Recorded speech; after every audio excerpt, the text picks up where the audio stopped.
Saúdo a igreja com a graça e a paz de nosso Senhor e Salvador Jesus Cristo. Amém? Amém. Vamos abrir nossa Bíblia na Epístola de Paulo aos Romanos, capítulo 8. Sem dúvida o capítulo mais querido dessa epístola. E vamos ler do versículo 26 até o versículo 30. Romanos, capítulo 8, do versículo 26 até o 30. Amém? Amém. Glória a Deus. Então diz assim a palavra do Senhor: também o Espírito, semelhantemente, nos assiste em nossa fraqueza, porque não sabemos orar como convém. Mas o mesmo Espírito intercede por nós sobremaneira com gemidos inexprimíveis. E aquele que sonda os corações sabe qual é a mente do Espírito, porque segundo a vontade de Deus é que Ele intercede pelos santos. Sabemos que todas as coisas cooperam para o bem daqueles que amam a Deus, daqueles que são chamados segundo o seu propósito. Porquanto aos que de antemão conheceu, também os predestinou para serem conformes à imagem de seu Filho, a fim de que ele seja o primogênito entre muitos irmãos. E aos que predestinou, a esses também chamou, e aos que chamou, a esses também justificou, e aos que justificou, a esses também glorificou. Amém? Amém. Glória a Deus. Que o Senhor Ele possa falar de modo claro no nosso coração, que o Senhor Ele possa abrir os nossos olhos e ouvidos espirituais, que sejamos iluminados no nosso entendimento para compreender aquilo que o Senhor deseja ministrar a cada um de nós no dia de hoje. Amém? Amém. Como eu disse, esse capítulo 8 dessa epístola é considerado o capítulo mais querido da epístola. Ele começa dizendo que nenhuma condenação há para os que estão em Cristo Jesus. Começa com a grande declaração de liberdade do cristão. Liberdade não para pecar, mas liberdade para fazer a vontade de Deus, para se deleitar no Senhor. Então, esse texto ele traz como ideia principal, como ideia central, o grande alento que todos os crentes recebem quando são assistidos pelo Espírito em meio a grandes lutas. E é interessante que a maioria absoluta de nós está passando uma grande luta. Cada um na sua esfera específica, uns na esfera relacional, outros na esfera financeira. Enfim, são tantas as lutas que têm nos assolado, que tem momentos que eu não sei se isso acontece com vocês, eu acredito que sim. Nós não temos palavras para dizer nas nossas orações. E às vezes, quando nós paramos para orar, nós só fazemos chorar na presença de Deus, porque não tem palavras que a gente possa usar, que palavras essas que possam traduzir aquilo que verdadeiramente vai no nosso coração. E é precisamente aí que nós contamos com esse auxílio do céu, com essa artilharia do céu que vem em nosso socorro, porque se não fosse isso, nenhum de nós estaríamos vivos. Porque não há humanamente como aguentar determinadas pressões, determinadas lutas pelas quais nós passamos. Se não fosse o Senhor, como diz o salmista, que tem estado ao nosso lado, Israel que eu diga, os nossos inimigos, sobretudo aqueles inimigos espirituais, eles já teriam nos engolido vivos. E uma coisa, um exercício que eu gosto de fazer é olhar para a palavra no meio das minhas grandes lutas, sobretudo para aqueles textos nos quais servos de Deus que estavam absolutamente envolvidos na obra, servos de Deus de grandes confissões de fé, que estavam ali firmes no Senhor.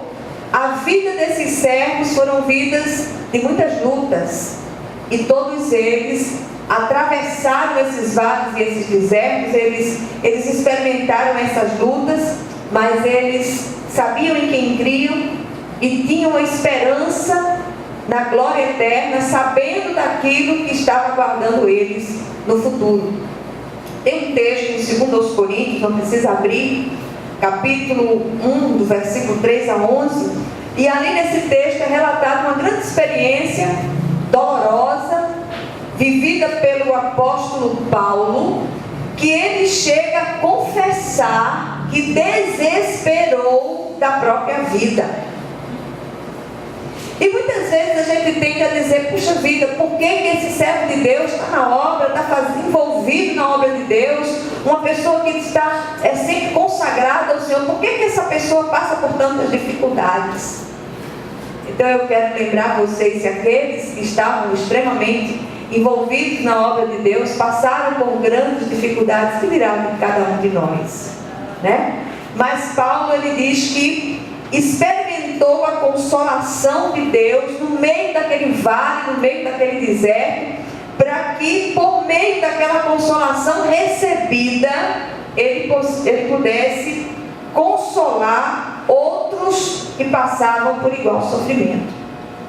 E é interessante que, eu não sei se isso também acontece com vocês, mas no momento que a gente está enfrentando uma luta muito grande, nossa irmã Ruth falou sobre isso ontem à noite, você às vezes está passando por um estreito tão estreito que você não tem força nem para carregar seu próprio corpo.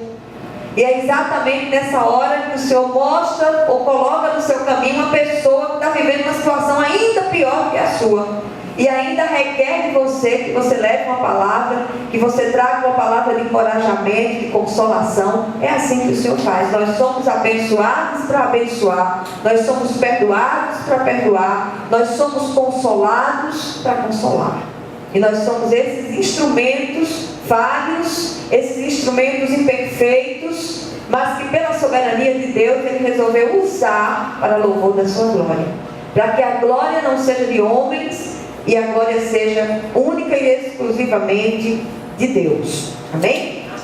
Então, meus amados, minhas amadas especialmente, o Senhor Jesus, Ele nos prometeu que não nos deixaria sozinhos. Ele não prometeu que nós não teríamos lutas. Muito pelo contrário, Ele disse, no mundo passais por aflições, mas tem de bom ânimo, eu venci o mundo. Então o Senhor disse para cada um de nós, especialmente para cada uma de nós, cada uma das mulheres de Deus que estão aqui nesta tarde, olha, no mundo vocês vão passar por aflições, nós vamos passar por aflições, mas tenhamos bom ânimo, porque nós não lutamos sozinhas. Nós estamos do lado daquele que é vencedor. E nós, embora as lutas sejam renhidas, as lutas sejam extremamente difíceis, nós lutamos em vitória. Nós não lutamos pela vitória, lutamos em vitória, lutamos lado a lado, de mãos dadas com aquele que é o vencedor por excelência. E quando nós enfrentamos oposições simplesmente por sermos servos de Deus, aí nós contaremos, sem a menor sombra de dúvida, com a assistência efetiva do Espírito Santo de Deus. Isso me consola, isso renova as minhas forças. Há dias de profundíssimo abatimento, porque não parece não, mas eu sou humana, né? Eu choro, eu sinto dor, tem sangue correndo nas minhas veias, tem momentos de choro rasgado, tem momentos de rasgar o coração na presença de Deus, que não tem no mundo, na terra, que me console. Nem venha consolar, que você não vai conseguir. É aquele momento que vai juntando, e as comportas se abrem, e aí, olha, sai de perto, porque o aguaceiro é grande. Mas quando eu saio dali, da presença do papai, eu saio renovada. Amém? O texto lido, ele, pelo menos a mim, ele traz 3 certezas que nos ajudarão a superar nossas dificuldades. A primeira certeza, nós encontramos nos versículos 26 e 27, é que nos momentos de fragilidade, quando nos sentimos sozinhos e não temos forças nem para orar ao Senhor, há alguém que faz isso por nós, o Espírito Santo de Deus. E o texto diz: também o Espírito semelhantemente nos assiste em nossa fraqueza, porque não sabemos orar como convém, mas o mesmo Espírito intercede por nós sobremaneira, com gemidos inexprimíveis. E aquele que sonda os corações sabe qual é a mente do Espírito, porque segundo a vontade de Deus é que Ele intercede pelos santos. Vocês já pararam para pensar nisso? Nessa hora da dor, nessa hora da agonia, nessa hora que nós olhamos para os quatro cantos da nossa volta e nós não vemos saídas nenhuma para a situação em que estamos inseridos, tem alguém intercedendo por nós. Amém. E eu não estou falando daquelas situações em que nós estamos em pecado, nós estamos ali, nós não reconhecemos os nossos pecados. Eu não estou falando daquelas situações que são consequências de pecados efetivos e contumazes, que nós continuamos pecando nas mesmas coisas. Não, eu estou falando daquelas situações em que nós já chegamos todas as áreas, nós já vimos que não há um pecado específico envolvido naquela situação, mas nós estamos sendo vítimas de uma situação que absolutamente foge ao nosso controle. Oramos, e às vezes quando oramos parece até que as coisas pioraram, mas eu quero dizer a você, nesses momentos, o Senhor está ali, Ele não nos deixa sozinhos, Ele não nos abandona. Hora nenhuma, Ele diz: nunca te deixarei, jamais te abandonarei. Eu gosto demais desse texto citado pelo autor dos Hebreus, do livro dos Hebreus. O Senhor é o mesmo hoje, ontem e será eternamente. Está difícil? Esconda-se em Deus. Você acha que não vai suportar? Vai, porque o seu Redentor vive e já se levantou sobre a terra. E tem alguém, a igreja não está orando por você, seu amigo que você ligou ontem à noite, sua amiga que você pediu: olha, intercede por mim aí, ora por mim. O seu amigo se esqueceu, mas tem alguém que não esquece. Tem alguém que não esquece de interceder por você, e esse alguém é nada mais, nada menos do que o Espírito Santíssimo de Deus. É muito privilégio isso.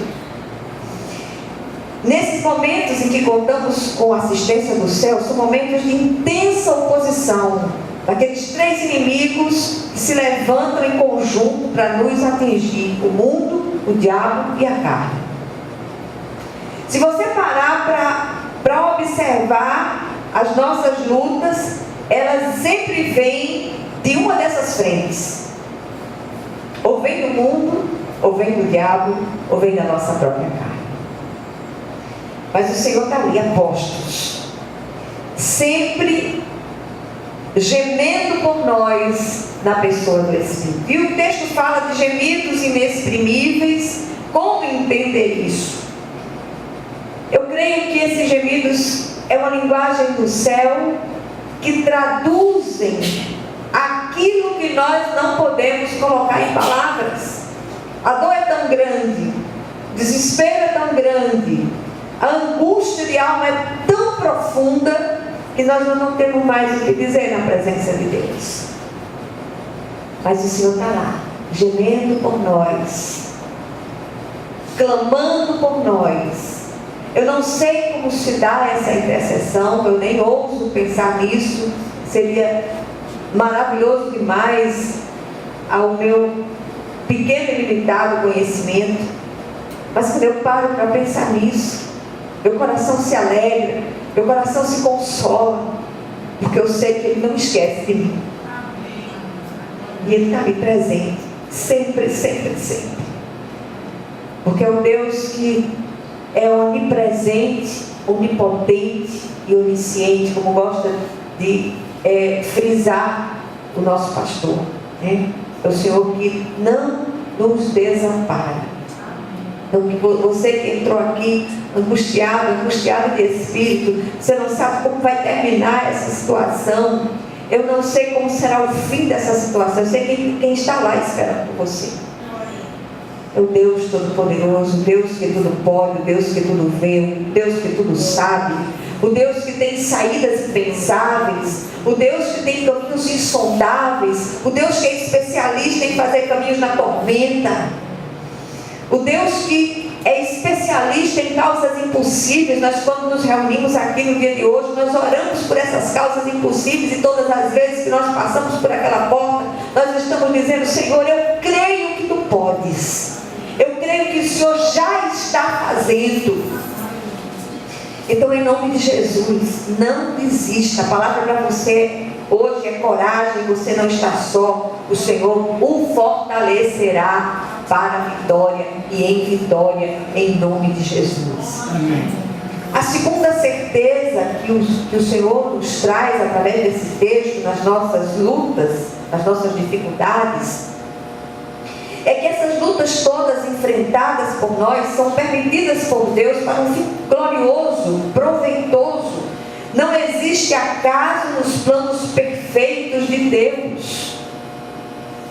E se há um texto que eu gosto demais, esse texto que está nesses dois versículos 28 e 29, diz o seguinte: sabemos que todas, não algumas, mas todas as coisas cooperam para o bem daqueles que amam a Deus, daqueles que são chamados segundo o seu propósito. Porquanto aos que de antemão conheceu, também os predestinou para serem conformes à imagem de seu Filho, a fim de que ele seja o primogênito entre muitos irmãos. Nós estamos sendo trabalhados, esculpidos, preparados, conformados à imagem de Cristo. Essa situação específica que você está vivendo agora é um grande formão de Deus. O Senhor está preparando você, esculpindo você, para que você seja semelhante ao seu Filho Jesus.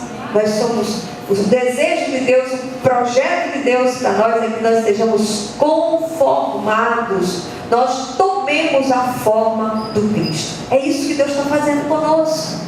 Então, cada situação vivida, cada situação experimentada, por mais dolorosa que ela seja, o Senhor fará com que essa situação seja revertida em bênção para a sua vida. Confia nele. Deixa ele completar a obra.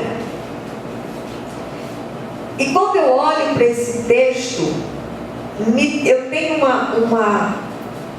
uma ilustração na cabeça sobre ele, que sempre que eu leio esse texto é como se o Deus Pai, Jesus estivesse sentado ali de modelo, e o Deus Pai esculpindo em nós conformando. Ele está olhando exatamente a aparência de Jesus e preparando a cada um de nós, tirando aquelas coisas que não são dele, aquelas sementes malditas que ele não plantou, e o Senhor vai ali com aquele fogão santo. Dói demais, mas o resultado será perfeito. O resultado será maravilhoso e para a glória e honra do nosso Deus. Amém? Amém. Finalmente, a obra da salvação está completa na vida de todos nós. Eu fico muito impressionada com esse versículo 30. Ele diz assim: e aos que predestinou, a esses também chamou. E aos que chamou, a esses também justificou. E aos que justificou, a esses também glorificou. Eu acho interessante que os verbos todos aqui estão no passado.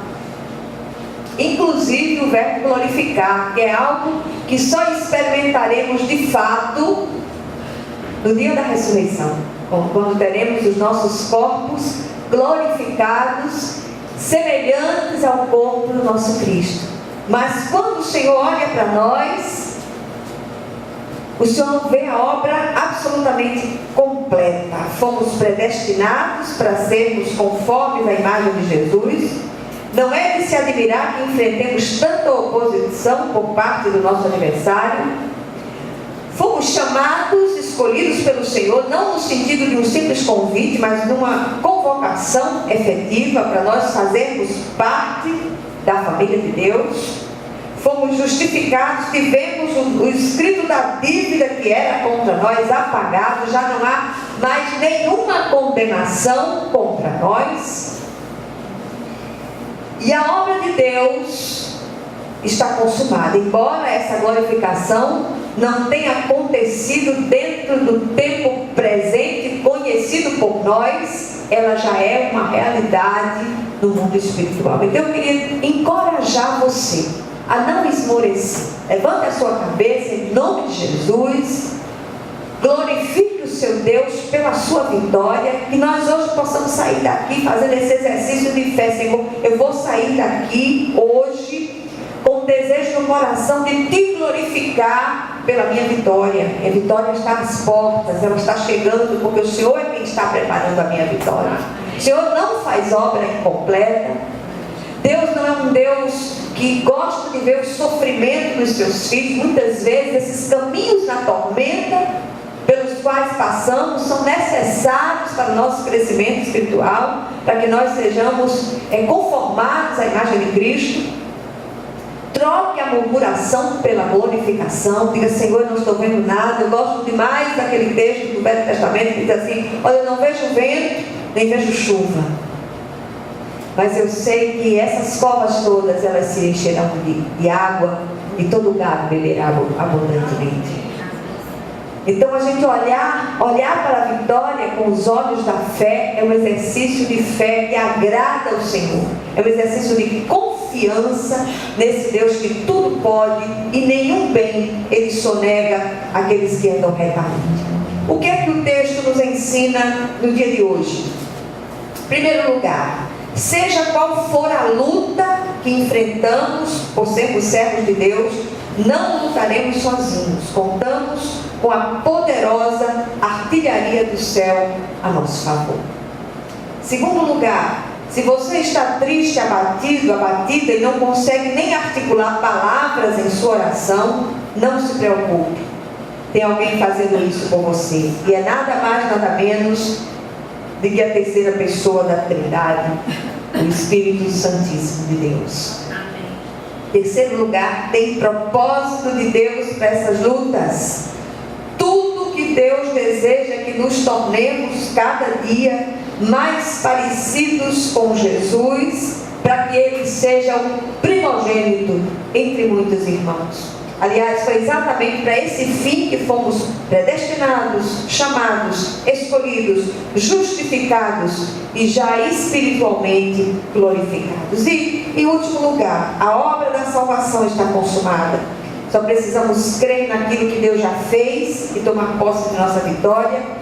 Para isso contamos com assistência e intercessão efetiva e contínua do Espírito de Deus. Então eu queria que você colocasse na sua cabeça hoje: em primeiro lugar, você não está lutando sozinho nem sozinha. E eu não falo de pessoas, eu falo do próprio Deus na terceira pessoa da Trindade.